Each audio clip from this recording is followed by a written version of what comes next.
आता जनता ठरवेल ते ज्या ज्या ठिकाणी विकास झालेला आहे. निवडणुकीला आपण सामोरे जातोय. जनतेला ठरवून द्या. जनता ठरवेल. विकास झाला असेल तर त्यांच्या बाजूने राहतील, विकास नसेल झाला असं जनतेला वाटते तर आमच्या बाजूने राहतील. रस्त्यांच्या पलीकडे जाऊन तेच रस्ते परत बनवले गेले असतील, त्याला खड्डे पडलेले असतील. जरी आम्ही सत्ताधारी असलो, विरोधक असलो तरी आमचं पोट जेजुरीवरती अवलंबून आहे.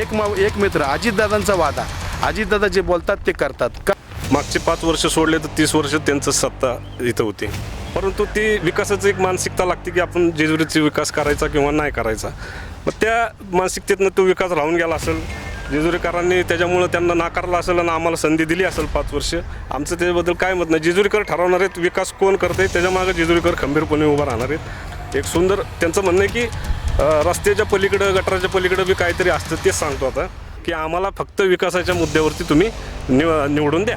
मी बरं बोलणाऱ्यापेक्षा खरं बोलणारा कार्यकर्ता आहे.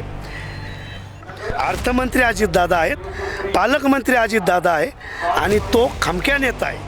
मी जवळनं पाहिलं आहे. आत्ता ही निवडणूक विकासावर आलीच नाही, ही जनतेनेच हातात घेतली. कुठली हवा नव्हती की जयदीप भाईची हवा आहे, सचिन शेट्टी हवा आहे, अशी कुणाचीच हवा नव्हती. ही जनतेने तयारी केलेली ही प्रचंड मोठी हवा आहे आणि हवेचा झोक हा राष्ट्रवादी काँग्रेसच्या बाजूने निघाला आहे. हे आपण प्रत्यक्षात पत्रकार म्हणून अनुभवत आहे.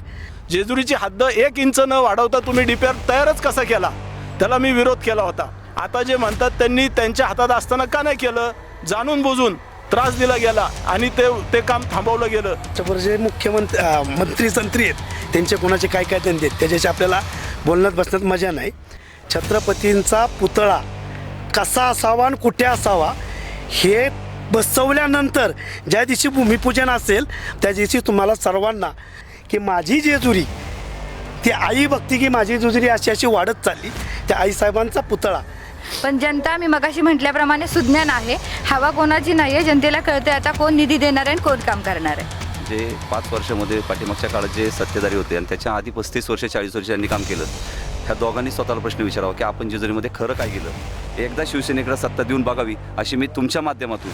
यामध्ये सर्वात मोठं आत्ताचे जे विकासाचे महामेरू आहेत किंवा विकासाचं जे व्हिजन ज्यांचं आहे ते सन्माननीय अजितदादा पवार साहेबांना विकासाला साथ द्या आणि प्रामाणिकपणे जे काम करतील त्यांना साथ द्या. ते हवेवरतीच राहतील असं मला वाटते आणि 100% BJPची सत्ता जेजुरी नगराध्यक्षसहित येईल असं आम्हाला 100% खात्री आहे. ह्या येणाऱ्या 2 तारखेला जनता जनार्दन ठरवेल की कुणाला पाठवायचं आणि कुणाला घरी बसवायचं. ते येणारी निवडणूक आमच्या 20च्या 20 जागा आणि नगराध्यक्षपद हे या ठिकाणी येईल.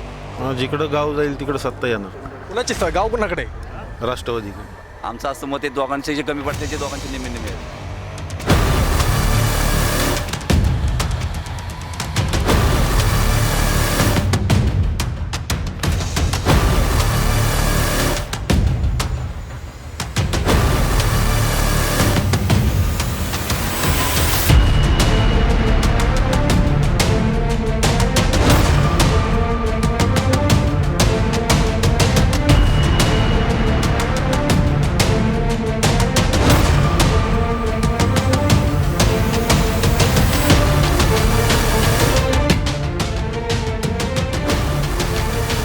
जेजुरी नगर परिषद निवडणुकांच्या अनुषंगाने सर्व पक्षांचे नगराध्यक्ष आणि नगरसेवक पदांचे उमेदवार यांची समोरासमोर झालेली थेट चर्चा.